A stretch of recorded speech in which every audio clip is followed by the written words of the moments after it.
আসসালামু আলাইকুম প্রিয় দর্শক, স্বাগত জানাই ট্রমা ইনস্টিটিউটস নিয়মিত আয়োজন আমার শিক্ষাগুণ অনুষ্ঠানে। আপনাদের সাথে আমি আছি মোহাম্মদ সাইদ রহমান নীরব, সহকারী জনসংযোগ কর্মকর্তা ট্রমা সেন্টার মেডিকেল ইনস্টিটিউটস।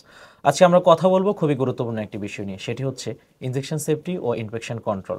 এই বিষয়ে কথা বলার জন্য এই মুহূর্তে স্টুডিওতে উপস্থিত আছেন আমাদের শ্যামলী মেডিকেল অ্যাসিস্ট্যান্ট ট্রেনিং স্কুলের একজন শিক্ষার্থী। আমরা সরাসরি পরিচিত হয়ে নেব তার সাথে। কেমন আছেন? আলহামদুলিল্লাহ ভালো। দর্শকদের উদ্দেশ্যে আপনার পরিচয়টা দেবেন। আসসালামু আলাইকুম, আমি মোহাম্মদ মাহমুদুন নবী সফল, শ্যামলী ম্যাটসের 24-25 শিক্ষাবর্ষের একজন শিক্ষার্থী। আপনার হোম ডিস্ট্রিক্ট কোথায়? জয়পুরহাট, আপনি কোন স্কুল থেকে পড়াশোনা করেছেন? রামদেও বাজলা সরকারি উচ্চ বিদ্যালয়। সফল, আমাদের অনুষ্ঠানে আপনাকে স্বাগত। প্রথমে জানতে চাইবো ইনজেকশন সেফটি বলতে আসলে কি বোঝায়? ইনজেকশন সেফটি হলো এমনভাবে ইনজেকশন দেওয়া যাতে রোগী, স্বাস্থ্যকর্মী ও সমাজ সকলেই সংক্রমণ ও ঝুঁকি থেকে নিরাপদ থাকে। যেমন স্টেরাইল সূচ ব্যবহার, সঠিক ডিসপোজাল, হাত ধোয়া এবং সঠিক টেকনিক। ইনজেকশনের মাধ্যমে সংক্রমণ ছড়াতে পারে, এটি কিভাবে সম্ভব? সংক্রমণ ছড়ায় যখন একই সূচ বা সিরিঞ্জ একাধিকবার ব্যবহার করা হয়, স্টেরাইল না রাখা হয়, হাত না ধোয়া হয়। কোন কোন ক্ষেত্রে ইনজেকশন প্রয়োজন হয়? টিকা প্রদান, জরুরি ওষুধ, ইনসুলিন দেওয়া, স্যালাইন, পেইন ম্যানেজমেন্ট, এই ধরনের চিকিৎসায় ইনজেকশন জরুরি, তবে প্রয়োজন ছাড়া ইনজেকশন না দেওয়া উত্তম। ইনফেকশন কন্ট্রোল বলতে কি বোঝায়?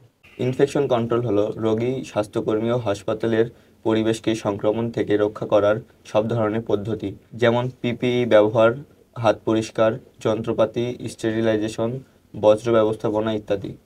হাত ধোয়া ইনফেকশন কন্ট্রোলে এত গুরুত্বপূর্ণ কেন? কারণ 70% সংক্রমণ হাতের মাধ্যমে ছড়ায়। সঠিকভাবে হাত ধুলে হাসপাতাল সংক্রমণ অনেক কমে যায়। বিশেষ করে ইনজেকশন দেওয়ার আগে ও পরে হাত পরিষ্কার করা বাধ্যতামূলক। ইনজেকশন দেওয়ার সঠিক ধাপগুলো কি কি? হাত ধোয়া বা স্যানিটাইজ করা, স্টেরাইল সিরিঞ্জ ও সুচ ব্যবহার, ইনজেকশন সাইট অ্যালকোহল দিয়ে পরিষ্কার করা, সঠিক অ্যাঙ্গেলে ও টেকনিক অনুসরণ, ব্যবহারের পর তাৎক্ষণিকভাবে সেফটি বক্সে ডিসপোজাল। সেফটি বক্স কেন এত জরুরি? ব্যবহৃত সুচ, সিরিঞ্জ খোলা জায়গায় ফেলে দিলে needle stick injury, hepatitis, HIV ছড়ানোর ঝুঁকি থাকে। সেফটি বক্স ইনজুরি প্রতিরোধ করে এবং নিরাপদ বজ্র ব্যবস্থাপনা নিশ্চিত করে। হাসপাতালে সাধারণত কোন ধরনের পিপিই ব্যবহার করা উচিত? Gloves, mask, gown, face shield এসব সংক্রমণ থেকে স্বাস্থ্যকর্মীকে রক্ষা করে। বিশেষত ইনজেকশন, ড্রেসিং বা স্যাম্পল সংগ্রহের সময় গ্লাভস অবশ্যই পরতে হবে। ইনজেকশন সেফটি লঙ্ঘিত হলে রোগীর কি ধরনের ক্ষতি হতে পারে বলে আপনি মনে করেন? সংক্রমণ, ব্যথা বা ফোলা, রক্তবাহ নষ্ট হওয়া, অ্যালার্জি, গুরুতর ক্ষেত্রে সিস্টেমিক ইনফেকশন। স্বাস্থ্যকর্মীদের জন্য নিরাপত্তা নিশ্চিত করতে কি কি করা উচিত? প্রশিক্ষণ, পিপিই ব্যবহার, নিডল না রিক্যাপ করা, সেফটি বক্স ব্যবহার, নিয়মিত হাত ধোয়া, এগুলো স্বাস্থ্যকর্মীকে সংক্রমণ থেকে সুরক্ষা দেয়। আর সফল, আপনার কাছে শেষ প্রশ্ন, সাধারণ মানুষ কিভাবে ইনজেকশন সেফটি সম্পর্কে সচেতন হতে পারে? সবসময় রেজিস্টার্ড স্বাস্থ্যকর্মীর কাছ থেকে ইনজেকশন নেবেন। ডিসপোজেবল সিরিঞ্জ ব্যবহার করা হচ্ছে কিনা লক্ষ্য করুন। হাসপাতালে পরিচ্ছন্নতা সম্পর্কে সচেতন থাকুন। স্বাস্থ্যবিধি মানতে অন্যকে উৎসাহ দিন।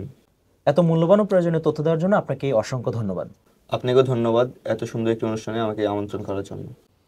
প্রিয় দর্শক, আজকের আলোচনা থেকে আমরা বুঝতে পারলাম ইনজেকশন সেফটি ও ইনফেকশন কন্ট্রোল শুধু স্বাস্থ্যকর্মীর জন্য নয়, এটি রোগী ও সমাজের নিরাপত্তার জন্য অপরিহার্য। সবাইকে শ্যামলী ম্যাটসের সাথে থাকার জন্য আন্তরিক ধন্যবাদ। আজকের মতো এখানে শেষ করছি, দেখা হবে পরবর্তী পর্বে। ততদিন ভালো থাকুন, সুস্থ থাকুন।